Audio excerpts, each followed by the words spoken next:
अस्सलाम वालेकुम 7 न्यूज़ से मैं हूं आपकी मेज़बान अरूज मलिक। आप देख रहे हैं प्रोग्राम पाकिस्तान के साथ। यकीनन आप सब खैरियत से होंगे व्यूअर्स। जैसे जैसे सर्दी बढ़ती जाती है हमें स्किन के मसाइल जो हैं उसी शिद्दत से जो है वो भी बढ़ते जाते हैं। स्किन ड्राई हो जाना, स्किन का फट जाना या बालों का बहुत ज़्यादा गिरना। इसी हवाले से हमारे साथ मौजूद हैं डॉक्टर दानियाल जो कि डर्माटोलॉजिस्ट हैं। आइए उनसे बात करते हैं और इन सारे मसाइल का ना हल पूछने की कोशिश करते हैं। अस्सलाम वालेकुम। वालेकुम अस्सलाम। कैसे हैं आप? अल्हम्दुलिल्लाह मैं बिल्कुल ठीक। तो सबसे पहले तो बताइएगा कि सर्दियों में भी एलर्जी हो जाना ऐसा क्यों होता है? वेल एलर्जी की कोई भी रीज़न हो सकती है और पाकिस्तान में माशाल्लाह से आजकल स्मॉग का सीज़न भी चल रहा है तो वो भी आपकी स्किन को इरिटेट करती है, उसकी वजह से और भी काफ़ी मसाइल हो सकते हैं। बट एक जो कॉमन टाइप ऑफ एलर्जी हमें सर्दियों में ज़्यादा नज़र आती है that's called miliaria rubra, sun allergy, धूप से एलर्जी। ठीक है, विच इज़ क्वाइट यूनिक। मतलब किसी ने नहीं सोचा होगा कि धूप से भी एलर्जी हो सकती है, बट होती है। तो बेसिकली इस कंडीशन में ये होता है कि आपके जो स्वेट ग्लैंड्स होते हैं वो ऊपर से बंद हो जाते हैं। तो जब आप धूप में जाते हो तो पसीना निकल नहीं पाता, वो छोटे छोटे दाने बना देता है। तो ये कंडीशन आजकल के सीजन में बहुत कॉमनली हमें नजर आती है। धूप में पसीना क्यों नहीं निकल पाता? क्योंकि उनके पोर्स ऊपर से बंद हुए होते हैं ना। ठीक है, तो आपकी बॉडी का एक नॉर्मल थर्मो रेगुलेटरी मैकेनिज्म है कि गर्मी हुई है, बॉडी का टेम्परेचर बढ़ा है, पसीना निकलना है ताकि बॉडी का टेम्परेचर नीचे आए। तो इस कंडीशन के अंदर नॉर्मली हम कैलामाइन लोशन रिकमेंड करते हैं, तो उससे ये होता है कि आपकी बॉडी को रिलीफ मिल जाती है। बाकी अगर किसी पेशेंट को ज्यादा इंटेंस टाइप की एलर्जी है then I would highly recommend कि आप पहले डॉक्टर के पास जाएं और अपनी प्रॉपर तशखीस कराएं। अच्छा, मैंने ऐसे बच्चे भी देखे हैं जिनको हाथों पे और फेस पे जो है छोटे छोटे पानी वाले या येलो कलर के दाने निकल आते हैं। वो भी सन की वजह से ही है या कोई और मसला हो सकता है? No, it might be something else. हम इस तरह रैंडमली गेस नहीं कर सकते। बाज़ औक़ात पानी वाले जो दाने बन रहे होते हैं ये बैक्टीरियल इन्फेक्शन की वजह से भी हो सकते हैं। इम्पेटाइगो नाम की एक इन्फेक्शन होती है जिसमें ऊपर पीली सी क्रेस्टिंग भी हो जाती है। तो there are so many medical conditions. तो जब तक आप मरीज देखते नहीं हो आप कभी भी जनरलाइज हिसाब से उसे क्लासिफाई नहीं कर सकते कि यही होगा। अंडे खाने से एलर्जी होती है? कुछ लोगों को होती है, डेफिनेटली होती है। और ख़ास तौर पे जिन लोगों को एक्जिमा या सराइसिस होता है तो जब वो अंडे खाते हैं तो उन्हें खारिश ज़्यादा होने लग जाती है। या इवन अगर किसी को फंगल इन्फेक्शन हुई हुई है और स्किन डैमेज है तो वो भी अगर प्रोटीन की इंटेक ज़्यादा करते हैं, गोश्त ज़्यादा करते हैं तो उनकी भी खारिश ज़्यादा फ्लेयर अप हो सकती है। अच्छा, धूप में ज़्यादा देर बैठने से क्या रंग हमारा सांवला हो जाता है? ऑफ कोर्स, देखें sun tanning is very common. Basically हमारे जिल्द के अंदर एक पिगमेंट होता है जिसे हम मेलानिन बनाते हैं। ये ठीक है, यही वो मेलानिन होता है जो हमें काला या सांवला करता है। अब हमारी सोसाइटी इस मेलानिन के सख्त खिलाफ है। ठीक है, इसीलिए गोरा करने वाली क्रीम में और व्हाइटनिंग इंजेक्शन इतने कॉमन हुए। Otherwise this is a very good thing. Melanin जो है हमें यूवी रेडिएशन से बचाता है। ठीक है, तो अगर आप धूप में बैठे हो या धूप की वजह से पिगमेंटेशन हो रही है वो एक नॉर्मल मैकेनिज्म है जो होना ही होना। आप अगर उससे बचना चाहते हो तो सिंपली ये कर सकते हो कि जब आप धूप में बैठो तो मुंह पे सन ब्लॉक लगा लो। क्या बाद में रंग ठीक होना शुरू हो जाता है या हो ही ऐसा जाता है? नो, डेफिनेटली आहिस्ता आहिस्ता जब आप उस एनवायरनमेंट में नहीं रहते तो आपका रंग जो है वो बेहतर होने लग जाता है। अच्छा, आपने सन ब्लॉक की बात की। ये भी तो कहा जाता है कि सन ब्लॉक यूज करने से स्किन का कैंसर हो जाता है। ये कौन कहता है? कोई एक रिसर्च नरेट करता है। मिथ्स जो है वो सुनने में आती हैं कि लोग अवॉइड करते हैं। देखें, this is one of the reasons I hate social media के वो इस किस्म की फजूल बातें फैलाते हैं। ठीक है, सन ब्लॉक नॉर्मली इसके अंदर जिंक ऑक्साइड या टाइटेनियम ऑक्साइड होता है जिसे हम मिनरल सन ब्लॉक कहते हैं। And this is one of the safest thing that you can put on your face. इसका सिंपली ये काम है कि इसने as a UV protection barrier act करना है। ठीक है, ये आपको धूप से बचा रहा है, ये कोई ऐसा प्रॉब्लम कॉज नहीं करता और ऐसी कोई डेफिनेटिव रिसर्च अभी तक पब्लिश नहीं हुई।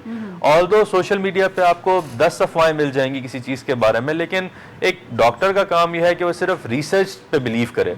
तो अभी तक ऐसी कोई रिसर्च नहीं आई और अगर आई तो हम डेफिनेटली अवाम को खुल के सरेआम बोलेंगे कि ऐसा मत करो, ऐसा मत लगाओ। अच्छा, क्या बहुत ज्यादा महंगे सन ब्लॉक ही अच्छे होते हैं, वही इस्तेमाल करने चाहिए, कोई सस्ते से भी काम चल सकता है? आजकल फैंसी सन ब्लॉक्स बहुत आ गए हैं due to patients need. Otherwise एक सबसे सस्ता जो होता है वो मिनरल सन ब्लॉक है जो आपको 700-800 में मिल जाता है। तो इतना एक्सपेंसिव नहीं है। बट आजकल लोगों को टिंटेड सन ब्लॉक्स चाहिए होते हैं। वो कहते हैं व्हाइट कास्ट ना रहे तो जेल वाले सन ब्लॉक्स आए होते हैं, तो फिर वो महंगे होते जाते हैं। वो फिर आगे 1500, 1700 या 2000 की कैटेगरी में जाते जाते हैं। Otherwise there are good cheap alternatives available. अच्छा, आपने एक वो भी तो बताई थी ना, तो बच्चों की जो रैश क्रीम होती है वो भी आप as a sun block use कर सकते हैं? नॉट इंटायरली, बट बेसिकली एक क्यूटी प्रो नाम की आती है क्रीम, वो एक इमोलिएंट के तौर पे एक्ट करती है, उसमें 10% जिंक ऑक्साइड होता है, तो आप वो भी यूज कर सकते हो। But not that's not the main purpose of the cream, ठीक है, वो आपकी सिर्फ स्किन बैरियर को रिपेयर करती है। तो अगर बच्चों को डायपर रैश वगैरह होती है तो हम उस एरिया को क्लीन करवा के वहाँ पे वो लगवाते हैं, तो वो बड़े अच्छे तरीके से टैकल कर लेती है उसे। अच्छा, बिल्कुल ठीक है। अच्छा, कुछ सन ब्लॉक ऐसे भी तो आते हैं ना जो बहुत ज़्यादा एक वाइटिश लुक देते हैं, स्वेटिंग बहुत ज़्यादा स्टार्ट हो जाती है, तो क्या ऐसे सन ब्लॉक यूज़ करने चाहिए? जैसा कि मैंने पहले जिक्र किया कि मिनरल सनब्लॉक्स जो होते हैं वो थोड़े से हैवी होते हैं, तो वाइट कास्ट छोड़ते हैं। बट इसीलिए अब डिफरेंट सीबम कंट्रोल सनब्लॉक्स, जेल सनब्लॉक्स, तो बहुत कुछ आया हुआ है जो इस प्रॉब्लम को अवॉइड करेगा। अच्छा, आप क्या रिकमेंड करेंगे कि जो हमारे यहाँ पे जिस तरह का माहौल होता है, जिस तरह का मौसम होता है, हमें सन प्रोटेक्शन जो उसका फैक्टर है वो कितना होना चाहिए एक सन ब्लॉक में, वो यूज़ करना चाहिए? वेल नॉर्मली हम सन ब्लॉक जो रिकमेंड करते हैं वो पेशेंट की स्किन के हिसाब से करते हैं। जो गोरे लोग होते हैं, ठीक है, उन्हें ज़्यादा हैवी प्रोटेक्शन की ज़रूरत होती है, उन पे मिनरल सन ब्लॉक ज़्यादा अच्छा असर करता है। और जो थोड़े सांवले होते हैं उन्हें इतनी हैवी प्रोटेक्शन की ज़रूरत नहीं होती। जैसा कि मैंने पहले जिक्र किया कि मेलानिन आपको ऑलरेडी यूवी रेडिएशन से बचा रहा होता है। तो जनरली अगर आपका रंग थोड़ा गोरा है तो you should use SPF 60+, okay, ठीक है। और अगर आपका रंग थोड़ा सांवला है तो अगर आप 40+ भी यूज कर रहे हैं तो दैट्स गुड इनफ। अच्छा, आपकी माशाल्लाह खुद स्किन इतनी अच्छी लग रही है, ग्लोइंग भी है, रेडनेस भी है, तो आप क्या लगाते हैं, क्या खाते हैं? वेल फर्स्ट ऑफ ऑल मैं फजूल चीज़ों से सख्ती से परहेज़ करता हूँ, बिकॉज आपकी अच्छी डाइट, आपका अच्छा स्लीपिंग स्केड्यूल जो है वो आपकी स्किन के लिए बहुत ही कह लें कि करिश्मे कर देता है। अगर आप अपनी चीज़ों के ऊपर ज़्यादा एक्टिव इंग्रेडिएंट्स लगा रहे हैं, जैसे कि ट्रेंड्स चलते रहते हैं कि अब रेटिनॉल लगा लें, अब नाइसिनामाइड लगा लें, तो जितने भी एक्टिव्स होते हैं इन अ लॉन्ग रन ये कोई ना कोई प्रॉब्लम आपकी स्किन में कॉज करते रहते हैं। आप कुछ नहीं लगाते हैं या अच्छी अच्छी चीज़ें लगाते हैं? A bit of both. First of all मैं अवॉइड करता हूँ ज़्यादा चीज़ें मुंह पे लगाने के लिए। इवन इस सर्दियों के सीज़न में मैं एक माइल्ड सा फेस वॉश रखता हूँ और उसके साथ साथ मैं अपनी स्किन को मॉइस्चराइज रखता हूँ। इससे ज़्यादा मैं कुछ भी नहीं करता, क्योंकि मेरी स्किन का जो टेक्सचर है वो थोड़ा ड्राई है, तो उसके हिसाब से मेरा वो जो मॉइस्चराइजर है दैट्स गुड इनफ। अच्छा, जो गोरा करने वाली क्रीम्स आती हैं रातों रात गोरा कर दें, वो उनका क्या कहना चाहेंगे आप? आई गेस ये हमारी मार्केट का सबसे बड़ा स्कैम है। बिकॉज आप खुद सोचें कि अगर एक चीज़ एक रात में या 2 रातों में या इवन हफ्ते में आपकी स्किन के टेक्सचर को बिल्कुल बदल रही है, तो how can that B normal? तो आमतौर पे ये जो फार्मूला क्रीमें होती हैं इनमें मरकरी बहुत ज़्यादा होता है, इनमें स्टीरॉइड्स डले होते हैं। और अगर आप सोशल मीडिया पे सर्च करें, आपको खुद वो क्रीमें जो बना रहे होते हैं उसमें वो बताएंगे कि उन्होंने क्लबीटासोल डाला होता है, जो कि एक बड़ा पोटेंट स्टीरॉइड होता है। अक्सर उसमें हाइड्रोक्विनोन बड़ा भर भर के डाला होता है और भी इस तरह की फजूलियात डाली होती हैं। तो इन अ लॉन्ग रन ये क्रीमें ये करती हैं कि ये आपकी स्किन को पतला कर देती हैं, ठीक है, आपकी पेपर थिन स्किन हो जाती है, या आपकी खून की नालियां नीचे नजर आने लग जाती हैं। अगर आपने आइडेंटिफाई करना है ना कि कोई बंदा फार्मूला क्रीम लगा रहा है, नहीं, आप उसकी चीक्स को देखेंगे ना तो वो लाल होंगी और उनमें आपको छोटी छोटी ब्लड वेसल्स नजर आ रही होंगी। So that is a dead give away कि इन मोहतरमा ने कोई ना कोई स्टेरॉइड क्रीम लगाई है। अच्छा, जो लाइंस फेस पे प्रोमिनेंट होती हैं, जैसे ये मेरी हो गई है, इनके लिए क्या करना चाहिए? इसके लिए डिफरेंट चीज़ें हो सकती हैं। आमतौर पे जो रिंकल्स वगैरह आपकी स्किन पे आते हैं उसके लिए हम बोटॉक्स कर सकते हैं, ठीक है, वो बहुत अच्छा होता है। बट बोटॉक्स का असर जो होता है वो 4 से 6 माह रहता है, आपको फिर रिपीट करवाना पड़ता है। अब जो आप इन लाइनों का जिक्र करें, this is called a nasolabial fold, तो इसको अगर हम कम करना चाहते हैं हम उसके लिए फिलर्स का इस्तेमाल कर सकते हैं, ठीक है। उसमें ये होता है कि हम इस एरिया पे थोड़ा सा फिलर इंजेक्ट करते हैं और इस लाइन के अलॉन्ग करते हैं, फिलर फ्लूइड अब्सॉर्ब करता है, वो उसको फिलअप कर देता है, तो ये इतनी प्रोमिनेंट नहीं रहती। बट इस लाइन का वाजे होना भी एक नॉर्मल एजिंग प्रोसेस का हिस्सा है। So this is going to happen eventually. नहीं, मेरी उम्र इतनी नहीं है, लेकिन मैं जिम जाने की वजह से मेरी लाइन जो है वो नजर आना शुरू हो गई है। चलें हम मान लेते हैं इसे, ठीक है, आप कहती हैं तो मान लेते हैं। बट देखें, एक नॉर्मल एजिंग का जो प्रोसेस है ना उसने होना ही होना है, no matter what you do. तो the main thing that you should focus on is ageing gracefully, ठीक है। उम्र को कोई टाल नहीं सकता, कोई रोक नहीं सकता। आपका गोल सिर्फ ये होना चाहिए कि आपकी स्किन आपके साथ बुढ़ापे तक टिक जाए और बर्बाद ना हो। अच्छा, जो देसी टोटके होते हैं या सोशल मीडिया पे अगर देखें तो हर बंदा ही डॉक्टर है, तो क्या किया जाए उनका? कैसे हम इसको वेरीफाई कैसे कर सकते हैं कि ये डॉक्टर है भी या नहीं है?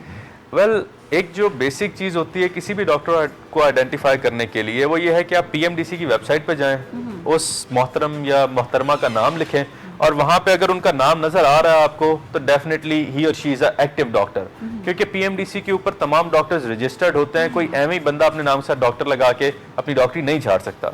जहां पे बात आती है सोशल मीडिया पे, यहाँ पे आपको अपनी कॉमन सेंस यूज करने की जरूरत है, बिकॉज सोशल मीडिया पे कोई रोकथाम नहीं है, कोई भी अपने नाम के साथ डॉक्टर लगा सकता है, कोई भी कुछ भी कर सकता है, और ये एक बहुत बड़ी एपिडेमिक है सोशल मीडिया पे। हमारे जो अक्सर सोशल मीडिया के इन्फ्लुएंसर्स हैं वो कोई बैकग्राउंड मेडिकल का नहीं रखते, लेकिन वो मेडिकल बातों पे तबसरे कर रहे होते हैं या मेडिकल प्रोडक्ट्स प्रिस्क्राइब कर रहे होते हैं, विच इज एब्सोल्युटली रॉन्ग। अच्छा, तो हमें मोहतात रहना चाहिए। डेफिनेटली आप अपनी कॉमन सेंस यूज करें, ठीक है। अगर आपको कोई लग रहा है कि कोई बंदा अपनी प्रोडक्ट को ज्यादा पुश दे रहा है तो एटलीस्ट उस प्रोडक्ट पे रिसर्च कर लें, because we live in the age of information.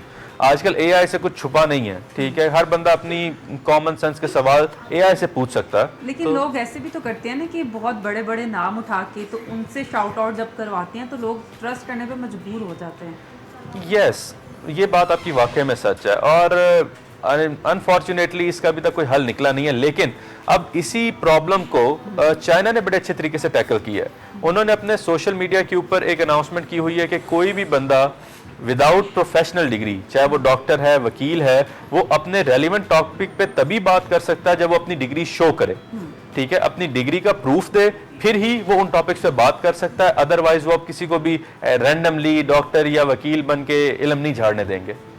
अच्छा, बताइएगा कि क्या चाय पीने से भी रंग काला होता है?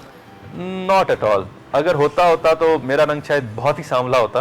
अच्छा, यानी कि आप चाय ज्यादा पीते हैं? ऑफ कोर्स, तमाम डॉक्टर तबका चाय बहुत पीता है। हमारी तो सुबह, दोपहर और शाम चाय से ही होती है, तो चाय का ऐसा कोई इम्पैक्ट नहीं होता। लेकिन ऐसा होता है ना कि अगर आप चाय बहुत ज़्यादा इंटेक कर रहे हैं और पानी का इस्तेमाल कम कर रहे हैं तो एक स्किन पर ड्राइनेस भी तो होना शुरू हो जाती है अगर तेज नॉट पत्ती रियली। पी लें तो। देखिए, अगर आपने चाय के खिलाफ बात करवानी ही है, ठीक है, और आपने स्टेटमेंट लेनी है मेरे से, तो चाय का जो एक नुकसान हो सकता है वो ये होता है कि ये आपकी बॉडी में आयरन की एब्जॉर्प्शन को कम करती है, ठीक है। तो आयरन डेफिशिएंसी चाय इस्तेमाल करने, जो ज़्यादा इस्तेमाल करते हैं उनमें थोड़ी सी फेयरली कॉमन होती है। आप ये नहीं कह सकते कि चाय की वजह से ही हो रही है, बट इसकी वजह से हो सकती है और उसकी वजह से कोई इम्पैक्ट आ सकता है। अदरवाइज हमारी सोसाइटी में ये बहुत ही कॉमन मशरूबात में से आता है जो हर कोई इस्तेमाल कर रहा होता है, तो ऐसा कोई प्रॉब्लम नहीं है। अच्छा, ओज़ेम्पिक लगवाने से ये भी सुना जाता है कि बेनाई जो है वो लोगों की डैमेज हो रही है या हार्ट अटैक की जो रेशो है वो ज़्यादा बढ़ती जा रही है, क्या कहेंगे आप? Not at all. जो ओज़ेम्पिक है इसके हवाले से एक प्रॉब्लम आई थी, this is called NAION. NAION basically एक शॉर्ट फॉर्म होती है non arteritic ischaemic optic nerve neuropathy, ये एक पूरा उसका नाम होता है। अब बेसिकली नेऑन की कॉम्प्लिकेशन, यस, उसको लिंक किया गया था ओज़ेम्पिक के साथ, लेकिन उसके बाद रिसर्च जब की गई है तो पता चला है कि वो लोग जिनमें पहले ही कोई रेटिनोपैथी चल रही है, कोई आंख का इशू चल रहा है, उनमें ऐसे प्रॉब्लम ज़्यादा कॉमन है। अदरवाइज ये कोई ऐसी दवाई नहीं है जो स्पेसिफिकली प्रॉब्लम कॉज करवाती है। एंड जो सेकेंड बात आपने की दिल के प्रॉब्लम्स की, ये ओज़ेम्पिक हो जाए या मोंजोरो हो जाए जो कि टेज़िपाटाइड होता है, ये सारी मेडिकेशन कार्डियो प्रोटेक्टिव होती हैं, अच्छा, ठीक है। ये दिल के प्रॉब्लम्स को बचाती हैं, ये उनको एग्रेवेट नहीं करती। तो ये नहीं कि जितने लोगों ने, अच्छा कुछ लोग डराते हैं और कुछ लोग जो है वो हौसला अफजाई करते हैं, तो हमने किस साइड पे जाना है? आपने अपनी कॉमन सेंस इस्तेमाल करनी है। आजकल के दौर में आप किसी चीज़ पे भी बिलीव नहीं कर सकते, लेकिन इस वक्त इस दौर का सबसे बड़ा जो प्लस पॉइंट है वो ये है कि वी हैव आर्टिफिशियल इंटेलिजेंस। आप उससे ये सवाल करो, वो आपके तमाम डाउट्स को इफेक्टिवली क्लियर करेगा। और जो बातें मैं आपको कह रहा हूँ दीज आर वेरीफाइबल। आप WebMD पे जा सकते हैं, ठीक है, वो एक ऑनलाइन वेबसाइट है जहाँ पे तमाम अपडेटेड मेडिकल इंफॉर्मेशन होती है। आप वहाँ से डाटा लें तो आपको ज़्यादा क्रेडिबल इंफॉर्मेशन देगा, बजाय इसके कि आप इसके मुंह से सुन रहे हो, उसके मुंह से सुन रहे हो। Do your own research. आप करोगे, आप अपने ट्रीटमेंट पे भी ज़्यादा कॉन्फिडेंट फील करोगे और आपको रिजल्ट्स के हवाले से भी कोई प्रॉब्लम नहीं होगा, क्योंकि बाज़ औक़ात लोग आपको ओवर प्रॉमिस कर देते हैं, ठीक है। ओज़ेम्पिक भी जादुई मेडिकेशन नहीं है। हम जो रिजल्ट्स देख रहे होते हैं या ट्रांसफॉर्मेशंस देख रहे होते हैं वो 3 से 6 माह के पीरियड पे आहिस्ता आहिस्ता हुई होती हैं, लेकिन हमारी सोसाइटी में अक्सर इसको हाइप अप कर दिया जाता है, महीने में 12 किलो गिरा देगा, 15 किलो गिरा देगा। That's not possible. लेकिन अगर ओज़ेम्पिक फेस की बात की जाए तो उनको भी स्किन की कोई ट्रीटमेंट करवानी पड़ती है, क्योंकि एकदम से बाकी बॉडी की निस्बत फेस बहुत ज़्यादा छोटा हो जाता है। यस, बेसिकली जो ओज़ेम्पिक फेस है वो कॉमन इसलिए हो गया है बिकॉज जब आप रैपिडली वेट लूज कर रहे होते हो, नॉर्मली ओज़ेम्पिक के साथ हम आपको कहते हैं कि आपने अपनी प्रोटीन इनटेक अच्छी रखनी है।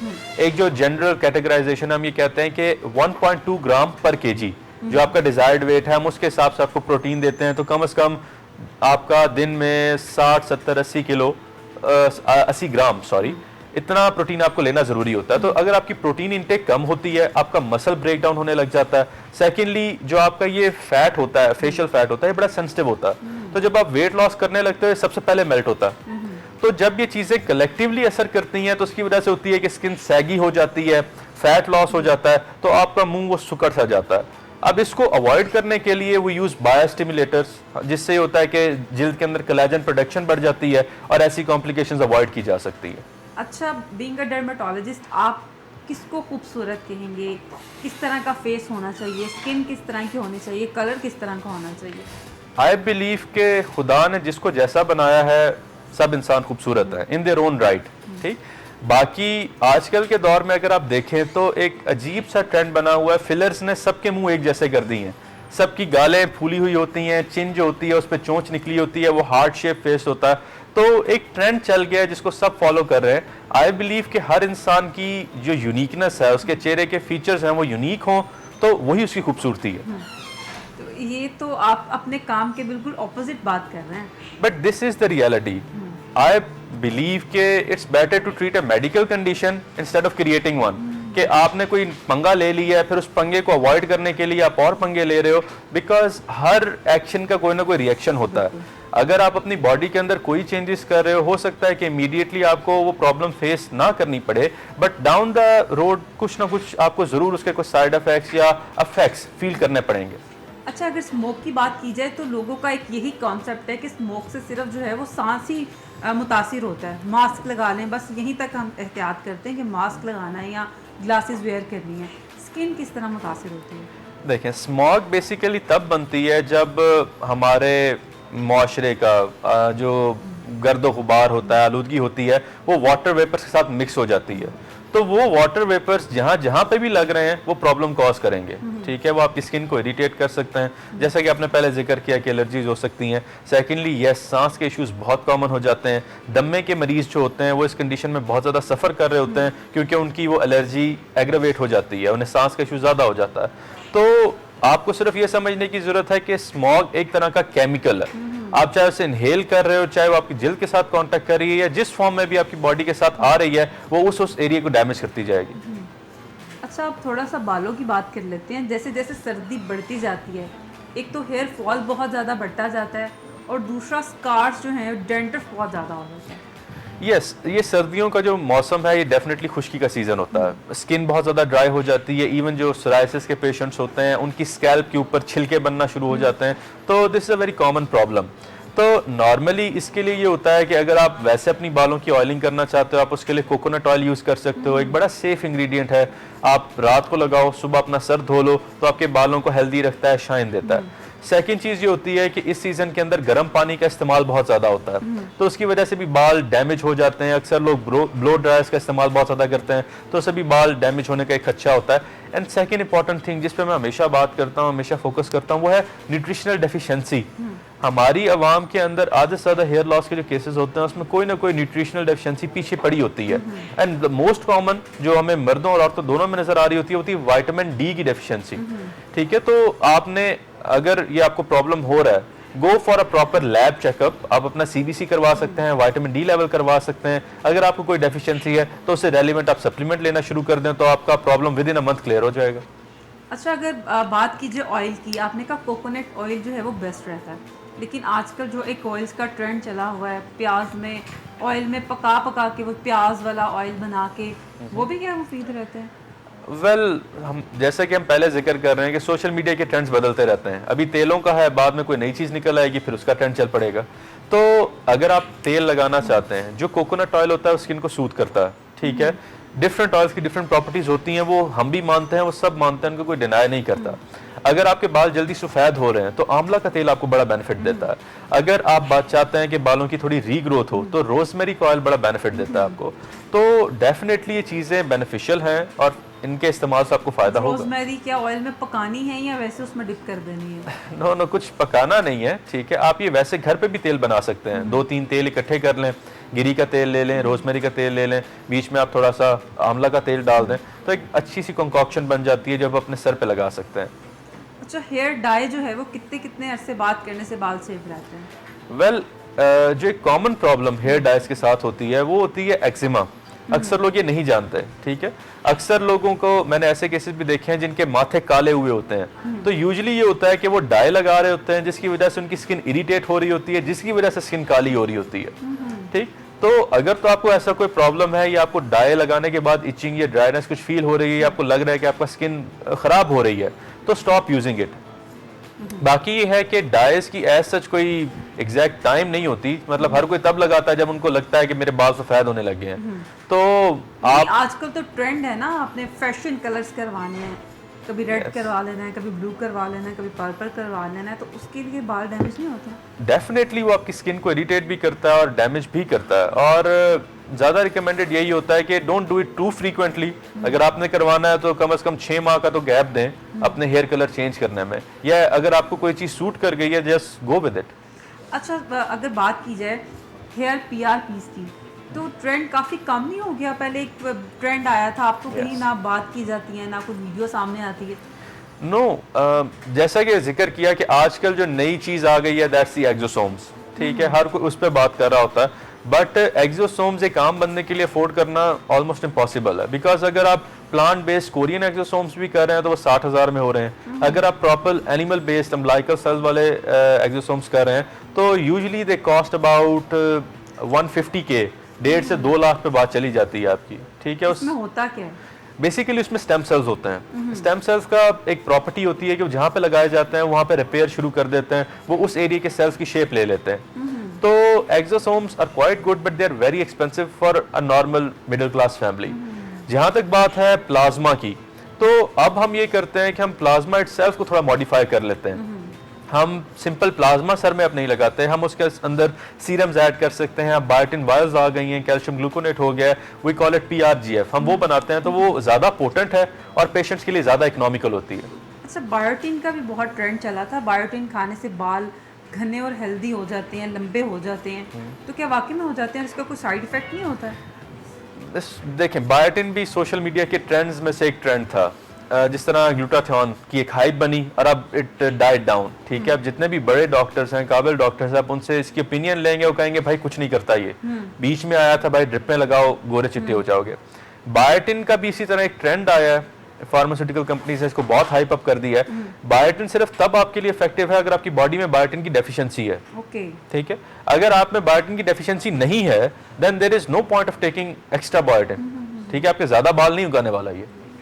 बिल्कुल ठीक है, बहुत शुक्रिया। डॉक्टर दानियाल हमारे साथ मौजूद थे। हमने कोशिश की आपको अवेयर करने की कि किस तरह आपने शदीद ठंड में अपनी स्किन का भी ख्याल करना है और अपने बालों का भी ख्याल करना है। हमारे साथ रहिएगा। आप डॉक्टर हिबा हमारे साथ मौजूद हैं जो कि न्यूट्रिशनिस्ट हैं। आइए उनसे बात करते हैं, जानने की कोशिश करते हैं कि बग़ैर कोई मेडिसिन यूज़ किए हम अपनी स्किन को सर्दियों में कैसे तरोताज़ा रख सकते हैं, बाल जो हैं उनको कैसे अच्छा रख सकते हैं। तो चलते हैं हिबा की तरफ। अस्सलाम वालेकुम। वालेकुम अस्सलाम। कैसी हैं आप? अल्हम्दुलिल्लाह।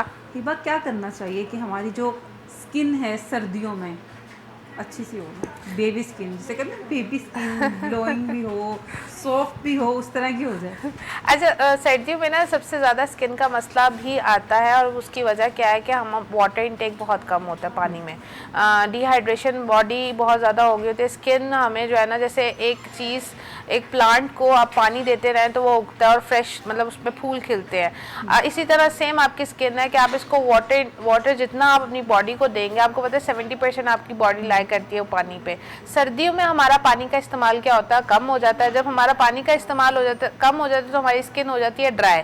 जब वो ड्राई हो जाती है, जाहिर बात है कुछ लोगों को उस पर ड्राई स्किन पे रैशेज होने लग जाते हैं, कुछ रिंकल्स पड़ने लग जाते हैं, कुछ पैचेस आने लग जाते हैं। अब सबसे जो पहला काम है आपका विंटर स्टार्ट होने में, वो ये है तो आप अपनी स्किन को मॉइस्चराइज रखें, जैसे सर ने पहले जिक्र किया आपके शो में, और उसी तरह आपने स्किन को हाइड्रेटेड रखना है, यानी कि आपने अपनी बॉडी को हाइड्रेटेड रखना है, आपने डिहाइड्रेशन में नहीं जाना। अब क्लाइंट, बहुत से लोग कहते हैं कि सर्दियों में पानी पिया नहीं जाता और पानी पिए तो वॉशरूम जाना पड़ता है बार बार, और सर्दियों में वॉशरूम नहीं जाया जाता। सर्दियों में वॉशरूम जाना भी किसी जहाज से कम नहीं लग रहा। तो यही चीज़ है, मैं कहती हूँ हम नीम गर्म पानी का इस्तेमाल करें, लेकिन पानी एटलीस्ट 12 ग्लास नहीं तो 8 से 9 ग्लास ज़रूर पिए। 5 वक्त अगर आप नमाज पढ़ते हैं तो उसकी रूटीन रख लें कि मैंने नमाज से पहले 1 गिलास पानी लाजमन पीना है। सुबह उठते साथ ही निहार मुंह आप लाजमन 1 से 2 गिलास पानी पिए, उससे क्या होगा? उससे ये होता है, देखें स्किन के बहुत से मसाइल जो है ना आपके गट से स्टार्ट होते हैं, मैदे से। जब आपका मैदा खराब है, आपको कॉन्स्टिपेशन इशू है या आपको ब्लॉटिंग इशू है, एसिड रिफ्लेक्स इशू है, तो आपके स्किन पे पिंपल्स निकलते हैं, आपने देखा होगा छोटे छोटे दाने निकलते हैं। और वो उसी वजह से है कि आपके जो मैदा है, आपका स्टमक इरिटेट हो रहा होता है और आपके स्टमक में इरिटेशन की वजह से, आपको कॉन्स्टिपेशन की वजह से स्किन उसको प्रिटेंड कर रही होती है कि आपका मैदा खराब है। बहुत से क्लाइंट्स रहते हैं जिनका अगर स्टमक सही हो जाए तो उनकी स्किन ग्लो करने लग जाती है। बहुत से मेरे ऐसे भी क्लाइंट कहते हैं डॉक्टर के पास जिस हफ्ते हमें पूरा हफ्ता कॉन्स्टिपेशन आ रहा है तो हमारी स्किन पे कोई पिंपल नहीं निकलता। ये रियलिटी है, आपका गट रिलेट करता है आपकी जो है ना स्किन के साथ। तो जब हमारे पास क्लाइंट आता है तो हम सबसे पहले अगर डाइट भी दे रहे होते हैं स्किन की, तो हम क्वेश्चन ये पूछते हैं कि आपके रूटीन में आपकी गट हेल्थ कैसी है, पुअर है, बस मॉडरेट है, उस लिहाज से हम उसकी डाइट में वो चीज़ें ऐड करते हैं कि उसका गट ठीक रहे। गट ठीक रहेगा, ऑटोमेटिकली स्किन ग्लो करेगी। अच्छा, कभी किसी ने आपसे ये कहा कि खुद आप न्यूट्रिशनिस्ट हैं, अपना वेट क्यों नहीं कम करती? हाँ, हम बहुत दफ़ा कहा। देखें, कोई फीमेल्स के कुछ सर्कमस्टांसेस होते हैं कि हम, अब मुझे अपना बेबी बॉर्न लास्ट मैंने 2 इयर्स हो गए हैं। अब मैं 2 इयर्स में 98 से रिवर्स स्लो एंड स्टेडी हम आए हैं। मैंने कोई शॉर्टकट यूज़ नहीं किया और मैंने कोई मतलब इंजेक्शंस यूज़ नहीं किया, लेकिन हम रिवर्स हो रहा है। बीच में बहुत से ऐसी जो है ना आप कह लें कि इवेंट्स आ जाते हैं जिनको अटेंड करना बहुत ज़्यादा ज़रूरी है, लेकिन उसमें यह है कि आप अपनी डाइट को बैलेंस करते हुए पीछे आए, ना कि आप आगे फॉरवर्ड की तरफ जाएं। 2 साल में कितना वजन आपने कम किया और क्या डाइट प्लान आपने फॉलो किया? अच्छा, 2 साल में इस तरह है कि 98 पे मैंने अपना बेबी बॉर्न किया और अब राइट नाउ मैं 68 पे हूँ, ठीक है। और उसमें यह है कि 2 साल में बीच में मैंने कोशिश की है कि प्रोटीन डाइट हो। बीच में मेरे खुद मेडिकल टर्म्स थोड़े से ख़राब हो गए थे, हर्निया इश्यूज स्टार्ट हो गया था, तो स्टीरॉयड, लिम्फ नोड इश्यूज हो गए थे, तो उसमें स्टीरॉयड का इस्तेमाल करना पड़ा।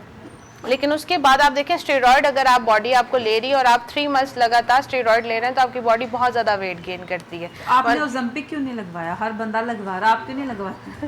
मैडम, मैं वही अर्ज कर रही हूँ कि मैंने शॉर्टकट्स नहीं लिए। मैंने स्टेरॉयड्स के बाद भी यही तैयार किया था कि मैंने अपनी डाइट से ही अपने आप को रिवर्स लेकर आना है। मुझे लगा कि आप कहने वाली हैं ओज़ेम्पिक लगवाना सेफ नहीं है। नहीं, लगवाना चाहिए। ओज़ेम्पिक, देखिए ओज़ेम्पिक अगर उसके कुछ कंडीशंस हैं, उनको अगर आप फॉलो करें तो ओज़ेम्पिक आप मोस्टली जो है ना फॉलो करते हुए लगवा सकते हैं। लेकिन देखिए, जैसे टाइप 2 डायबिटीज़ का मरीज़ है और वो ओवरवेट और ओबेसिटी पे है, उसमें इंसुलिन रेजिस्टेंस है और वो उसका लाइफस्टाइल ऐसा है कि वो कुछ नहीं कर पा रहा और ना कर पा रही, तो उसके लिए जो है ना डॉक्टर रिकमेंड करते हैं लो डोज को। लेकिन ये जैसे पहले जिक्र हुआ, डोज इसकी सेट की जाती है। आप एकदम से, कुछ डॉक्टर्स होते हैं वो एकदम से 1 ग्राम 2 ग्राम पे ले जाते हैं, लेकिन इसकी dose slow and steady increase की जाती है according to the patient condition. बहुत से लोगों को बीच में पैल्पिटेशन स्टार्ट हो जाती हैं। गट इश्यूज सबसे ज़्यादा क्लाइंट में देखा जा रहा है ओज़ेम्पिक के बाद ना, कि मतलब मैदा अफेक्ट होता है क्योंकि भूख नहीं लगती, हंगर हार्मोन सप्रेस हो जाता है। जब हंगर हार्मोन सप्रेस हो जाता है, ऑटोमेटिकली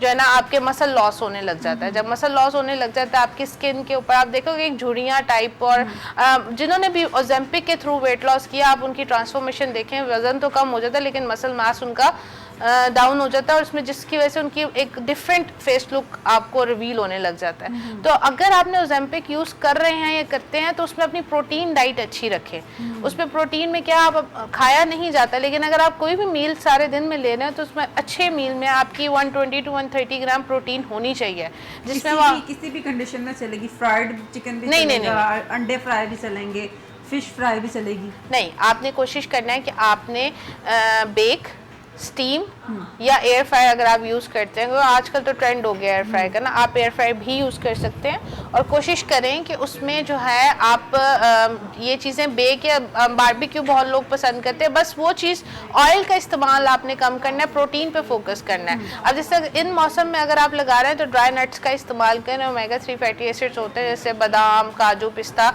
लिमिटेड अमाउंट में अपनी डाइट में ऐड रखें। जो खाना चाहिए रात को सोते हुए, वैसे भर के मुट्ठी में फिर खाना चाहिए? नहीं, ये भर के मुट्ठी जो आपकी है ना, ये सारे आवाम भर के मुट्ठी लेती है। नहीं, आप देखिए, रात अगर बादाम खाना है तो मोस्टली कहती हूँ रात को सोख करके रखें, सुबह निहार मुँह 10 से 12 बादाम लें, ठीक है। कुछ लोग अखरोट पसंद करते हैं, रात के टाइम भिगो देते हैं, उसी को सुबह ब्लेंड करके जो है ना पी लेते हैं। कुछ फिग्स लेते हैं, लेकिन हर चीज़ को थोड़ा सा एक टाइम पे एक चीज़ का इस्तेमाल करें। और जैसे आपने सुबह बादाम खा लिए, शाम में चाय के साथ आप काजू और जो है ना 4-5 काजू और अखरोट ले लें 2, तो इसको डिवाइड करें। दें। एकदम से आप जो है ना ड्राई फ्रूट का भी इस्तेमाल चाय के साथ ड्राई फ्रूट मैदे में गर्मी नहीं हो जाएगी? ये वैसे मिथ्स ही है, लेकिन आप वैसे भी टी आपने इंग्लिश टी लेनी है, आपने दूध पत्ती वाली चाय नहीं लेनी, ठीक है। कोशिश करें लैदा कावा बनाकर उसके ऊपर से दूध डालें, और चाय अगर आप ले रहे हैं तो उसके साथ आप ड्राई नट्स ले सकते हैं। देखिए सर्दियों में ये बहुत कॉमन है कि आपका गट क्यों ज़्यादा भी ख़राब होता है, हम ज़्यादा ड्राई नट्स का इस्तेमाल करते हैं और वाटर इनटेक कम रखते हैं। अगर आप पानी नहीं पी सकते तो कोशिश करें जूसेस की तरफ आ जाएं। आप डायबिटीज़ के मरीज़ जूसेस का ख्याल रखें, वो ना पिए, अमूमन वो फ्रूट्स का इस्तेमाल करें, लेकिन पानी का इस्तेमाल वो कर सकते हैं। डिटॉक्स का इस्तेमाल करें। आप अमूमन लोगों को पता है कि डिटॉक्स वाटर कोई काम करता है कि बस एक फैंसी सा पानी हमें नजर आ रहा होता है? नहीं मैडम, डिटॉक्स तो काम करता है ऑफ कोर्स, जाहिर सी बात है। जो गर्मियाँ है, समर में हम वेजिटेबल डिटॉक्स बनवाते हैं, और विंटर में हम जो है फ्रूट्स जैसे ये विटामिन सी है, ऐसे मौसमी, माल्टा, किन्नो, इनको हम कहते हैं आप डिटॉक्स की फॉर्म में। जैसे लेमन जिनको सूट नहीं करता, हम कहते हैं पानी में आप इसके 4 स्लाइसेस डाल के आप इसको पी लें, सारा दिन पिए, आपकी जो है स्किन फ्रेश रहेगी। देखें जो आप जो तो धूप में ढेर सारे किन्नू रख के बैठ के खाने से कौन सी डेफिशिएंसी हमारी पूरी होती है? नहीं देखें, ये थोड़ा सा कॉन्सेप्ट तो अगर आप देखें कि विटामिन डी अगर आपको अब तो नहीं मिलता, लेकिन पहले सुबह जब सूरज तुलू हो रहा होता है वो जो शुआएं होती हैं वो विटामिन डी आपके लिए इफेक्टिव है, 5 से 7 मिनट की होती है। लेकिन कुछ लोग जैसे अब बहुत से हमारी माएँ कहती है ठंड लग रही है, धूप में जाकर किन्नो बैठ कर खाते हैं। किन्नो में आप विटामिन सी ज़रूर होता है, लेकिन ये इतनी ज़्यादा इसमें कोई लॉजिक नहीं है कि आप धूप में बैठ के किन्नो खा रहे हैं तो उसका बड़ा आपको जो है ना अफेक्ट होगा। वैसे ही किन्नो का आपको इफेक्ट है, उसमें विटामिन सी है कंटेंट। अच्छा, विंटर में पीरियड्स जो हैं वो इरेगुलर हो जाते हैं, तो क्या चीज़ जो है हमने डाइट में अपने इंटेक करनी है कि इस मसले को हमें फेस ना ही करना पड़े? अच्छा, विंटर में पीसीओएस का मसला, कुछ फीमेल्स होती हैं जिनको जो है ना जो एक्टिविटी लेवल्स उनके ज़ीरो हो जाते हैं, मतलब कुछ जो वॉक भी कर रहे होते हैं वॉक जाना छोड़ देती हैं, जो डेली रूटीन के भी जो काम, क्योंकि सर्दी की वजह से वो कहते हैं हमने बाहर नहीं जाना, हमने ये काम नहीं करने, लेकिन एक्टिविटी लेवल्स उनको अपने घर में भी मेंटेन रखना चाहिए। यानी कि अगर आप मुझसे पूछें तो मैं अमूमन कोशिश करती हूँ सारा दिन कुछ ना करूँ तो एक जगह पे खड़े होकर मार्च कर लेती हूँ, जिसमें फिर 30 मिनट्स की अगर मेरी मार्च है तो उसमें मेरे कम से कम 5000 स्टेप 4000 स्टेप्स हो जाते हैं एक ही जगह पे करके। जो तो ये लेम एक्सक्यूज है कि हम बाहर नहीं जा सकते या मौसम खराब है, आप एक जगह एक कमरे में खड़े होकर मार्च की, तो बहुत ज़्यादा एक्टिव है और एक्टिविटीज़ में रहता है, वर्कआउट भी करता है, लेकिन फिर भी उसको ये मसला रहता है, तो फिर अच्छा वर्कआउट भी करता है, फिर थोड़ा सा वो अपनी देखें जो आप डेली रूटीन में काम कर रहे हो ना उससे थोड़ा सा डी ट्रैक होकर देखें, अपनी एक्टिविटीज़ को थोड़ा सा कम करके देखें। जो बच्चियां देखें जो ओवरवेट भी नहीं होती, वो अपनी डाइटरी मॉडिफिकेशन नहीं करती, डाइट का इसमें बहुत मेजर रोल है। सर्दियों में क्या कहते हैं, लेट नाइट क्रेविंग हो रही है तो जंक फूड्स का इस्तेमाल हो रहा है, और वो जंक फूड्स के इस्तेमाल में मैदा है, वाइट शुगर है, ये सारी चीज़ें आप अपनी डाइट में ऐड करते हैं। कॉफ़ी पी रहे हैं तो दबा के शुगर उसमें डली हुई है, कोल्ड कॉफ़ी है, हॉट कॉफ़ी है, उसमें दूध डल रहा है। आप देखें जो पीसीओएस की बच्चियां उनको दूध हम मना करते हैं, डेयरी में से हम कहते हैं दूध ना यूज़ करें आप एनिमल सोर्सेज में, और हम प्रोबायोटिक की फॉर्म ज़रूर देते हैं उन्हें कि आप प्रोबायोटिक यानी कि दही का इस्तेमाल करें। और ये भी बड़ी मिथ है कि सर्दियों में कहा जाता है दही ठंडी होती है नहीं यूज़ करना, आप 3 से 4 चम्मच हर खाने के साथ दही के ऐड करें, वो प्रोबायोटिक है, आपके गट को अच्छा रखेगा। जब आपका गट अच्छा होगा आपकी स्किन अच्छी होगी। अच्छा, कुछ लोग ठंडा दही बच्चों को दे देते हैं इस मौसम में भी, तो क्या वो गला ख़राब नहीं करता? डेफिनेटली आप देखिए फ्रिज से बच्चों के लिए तो हर चीज़ सेंसिटिव है ना, तो फ्रिज में पड़ी हुई कोई भी चीज़ है, एक तो आपने डायरेक्ट सोर्स में बच्चे को नहीं देना, आपने रूम टेम्परेचर की चीज़ इस मौसम में बच्चों को देनी है। दूध भी अगर आपने देना है उसको नीम गर्म करके दें, और कोशिश करें उसमें हल्दी डाल लें बच्चों के लिए, गोल्डन मिल्क जिसको कहा जाता है, या हनी डाल लें, उनके लिए फ़ायदेमंद है। और सेकेंड जो बहुत इंपॉर्टेंट चीज़ है कि आपने बच्चों के लिए कोशिश करना है कि दही जो है बाहर रूम टेम्परेचर पर उसको जमाएं घर की, और उसको फ्रिज में रखने से पहले बच्चों के लिए निकाल लें। बच्चों को अगर दूध फ्रिज में नहीं रखा जा रहा, बाहर पड़ा ही नॉर्मल रूम टेम्परेचर पे भी ठंडा हो गया, तो क्या वो भी गला खराब करता है? देखिए थोड़ा सा बच्चों की थोड़ी सी सेंसिटिविटी, कुछ बच्चों को नहीं, 5 फिंगर्स आर नॉट इक्वल, कुछ बच्चे यूज्ड टू हुए होते हैं और वो पी लेते हैं, कुछ बच्चों को होता है कि थोड़ा सा नीम गर्म ही शुरू से आदत डली होती है, जैसे मदर फीड पे होते हैं, फिर बॉटल फीड पे आते हैं, और फिर अमूमन बॉटल फीड भी हम नीम गर्म देते हैं, तो एकदम से उनके लिए स्विच करना थोड़ा सा मुश्किल हो जाता है। अच्छा, अगर बच्चों को फ्रूट देना चाह रहे हैं, जैसे किन्नू का मौसम है, तो क्या खट्टे भी खा सकते हैं वो? क्योंकि कहा जाता है ना कि ये तो नेचुरल चीज़ है ना, फ्रूट है, ये थोड़ी ना बीमार करेगा। अच्छा, इम्यूनिटी बूस्टर आपको पता ही है, इम्यूनिटी आपकी स्ट्रॉन्ग करता है, किनो देना चाहिए बच्चों को, लेकिन डिपेंड अपॉन चाइल्ड कंडीशन। अगर वो पहले ही टॉन्साइल या टॉन्सिस का इसको इशू है, गला ख़राब है, कफ इश्यूज़ हैं, उसको पहला वो सॉर्ट आउट नहीं हो रहा उसका वायरल, तो वायरल अमूमन बहुत से मैंने देखे आपने बाहर के मुल्क में जो है ना वो लेमन पकड़ा देते हैं बच्चों को, और वो कहते हैं कि हमने एंटीबायोटिक थोड़ी देनी है इसकी इम्यूनिटी स्ट्रॉन्ग करने के लिए। तो फिर ये आदत आप बचपन से उसको डालें ताकि उसके अंदर एक डेवलप हो कि वो इसको बियर कर सके बड़े होकर भी। हम वो देखते हैं और साथ ही अपने बच्चे पे इम्प्लीमेंट करने लग जाते हैं और वो बच्चे पे वर्स्ट रिएक्शन स्टार्ट हो जाते हैं। नहीं, यहाँ पे ये होता है ना कि देख के हम कोई चीज़ करते हैं तो बच्चा बहुत ही ज़्यादा बीमार हो जाता है। हाँ जी, ऐसे होता है क्योंकि हमने बच्चों की ग्रूमिंग वैसे नहीं की होती जिस तरह हमें चाह रहे होते हैं। वो चीज़ आप देख तो रहे होते हैं, उसका बैकग्राउंड नहीं देखते कि वो क्यों और किस तरह इम्प्लीमेंट की गई है। इसी तरह जब मैं बच्चे को कहती हूँ कि आप दूध देते हैं तो दूध में चीनी मत डाल के दिया करें। बच्चों को टेस्ट बड का नहीं पता, आपने उनके टेस्ट बड डेवलप करने हैं। तो जब आप उनके टेस्ट बड कैसे डेवलप करेंगे? आप विदाउट शुगर भी, मेरा बेटा अब है वो विदाउट शुगर काउ मिल्क लेता है, तो मैंने तो उसको शुरू से आदत चीनी की नहीं डाली हुई, नहीं लेता। असल में जो दादियाँ नानियाँ होती है ना, जिनके पास बच्चे सारा दिन खेलते हैं, उनको ये होता है कि जो हम खाते हैं, जो हमें पसंद है, वो ज़बरदस्ती खिलाती है। देखिए कुछ टाइम पे बड़े भी गलत हो सकते हैं, जैसे आपको पता है कुछ अब लोगों को चाहिए, बड़ों को चाहिए कि वो भी, अब तो सोशल मीडिया इतना ज़्यादा इन हो गया, आप कुछ भी बोलें भी तो आपको रिस्पॉन्स दे रहे, तो आप भी उस मामले में सर्च करें। बुजुर्गों को भी चाहिए कि कुछ टाइम पे वो चीज़ें, अब जो बच्चे हैं वो पहले वाली इम्यूनिटी, पहले वाले बच्चे नहीं है जो बहुत स्ट्रॉन्ग इम्यूनिटी हो, अब बहुत सेंसिटिव, क्योंकि बेबी जो बॉर्न किया होता है मदर की भी हालत वैसी होती है, इतनी अच्छी डाइट नहीं ली होती, प्रॉपर डाइट प्रोसेस से नहीं गुजरी होती। बच्चा जो पैदा हुआ उसके लिए, क्योंकि वायरल बहुत ज़्यादा है, हवा में बहुत ज़्यादा जो है ना बैक्टीरियल इन्फेक्शन, वायरल इन्फेक्शन हो रहे हैं, तो बच्चा उतनी स्ट्रॉन्ग इम्यूनिटी लेकर बॉर्न नहीं होता। आपको लगता है कि इस मौसम में अगर हल्की सी धूप भी आई है तो उसको धूप में बैठना चाहिए, क्योंकि फोग भी है, फिर स्मोक भी है, एहतियात करनी नहीं, चाहिए? मैं तो अपने बच्चों को धूप आए तो निकले तो छत पे भेज देती हूँ, या जहाँ पे ग्राउंड है तो कहती हूँ हाँ 1 से 3 के दरमियान, दोपहर 1 बजे से लेकर 3 बजे तक अगर आप देखते हैं कि हाँ ये टाइम बड़ा अच्छी धूप निकल रही है, आप बच्चों को 1-1.5 घंटे में बच्चों की एक्टिविटी भी हो जाएगी, आपकी भी, उनको लेकर जाएं, ग्रीनरी में लेकर जाएं अगर आपको लगता है कि हाँ ये पार्क सेफ है फॉर योर चाइल्ड। अच्छा, एक दिन में कितने अंडे इंटेक करना चाहिए अच्छा, बच्चों को और अडल्ट को? बच्चे को 1 अंडा जरूर देना चाहिए। अडल्ट के लिए मैं कहती हूँ डिपेंड अपॉन योर कंडीशन, ठीक है। अब जैसे 1 अंडा उसमें 7 ग्राम प्रोटीन है, अब कुछ को योग सूट नहीं करती, तो अब हमने योग निकाल दी तो 3 ग्राम प्रोटीन रह गया, तो अब हमने उसकी 7 ग्राम प्रोटीन तो पूरी करनी है ना 1 अंडे जितनी, तो हम फिर उसको 2 एग वाइट्स दे देते हैं, ठीक है। लेकिन अमूमन मैं कहती हूँ योग में विटामिन डी होता है, तो आप अपने बच्चों को भी जर्दी खिलाया करें, खुद भी खाया करें, 1 अंडा लाजमन डेली फीमेल्स लिया करें। लेकिन वेट लॉस के लिए ही कहा जाता है ना कि जर्दी नहीं खानी है आपने, मैडम ये मिथ्स है, लेट जो है डाइजेस्ट होगी। नहीं मैडम, देखें अब जर्दी में एक फंक्शन तो नहीं है ना, जैसे अल्लाह ताला ने एक अंडे में डिफरेंट वैरायटीज़ दी हुई हैं आपको, और उसमें वैरायटी में आपका सबसे हायर फैक्टर प्रोटीन है, प्रोटीन ले रहे हैं, 1 अंडे से आपको विटामिन डी जा रहा है, 1 अंडे से आपकी फाइबर इंटेक भी पूरी हो रही है, तो ये चीज़ें सारी आपकी 1 अंडे में है। तो 1 अंडे में से अगर इतनी से आपने योग निकाल दिए तो क्या वो आपका वेट लॉस और वेट गेन में, I don't even think so, ये सारी मिथ्स हैं। चीज़ें खा लेते हैं, लेकिन अंडे की जर्दी पे आके जो बात है ना, वो सारा वजन वहीं पर डल। हाँ, कुछ क्लाइंट्स होते हैं जिनको सूट नहीं करती, जैसे एलर्जेंस हैं, फूड एलर्जीज जिसको कहते हैं, वो उनके लिए हम कहते हैं आप उसको अवॉइड करें। अच्छा, तो क्या रिकमेंड करना चाहेंगी आप कि कौन सा हेयर ऑयल जो है वो यूज़ किया जाए? जैसा कि मैंने डॉक्टर दानियाल से भी ये सवाल किया कि बहुत ज़्यादा जो है वो हेयर फॉल होता रहता है जैसे जैसे विंटर बढ़ता जाता है, और अगर सोशल मीडिया की बात करें तो रंग बिरंगे तेल जो हैं पकाए गए हैं, इसमें प्याज डाला गया है, इसमें पता नहीं क्या क्या चीज़ें डाली गई हैं, वो लगाना चाहिए या हम कोई नॉर्मल तेल से भी मसाज कर सकते हैं?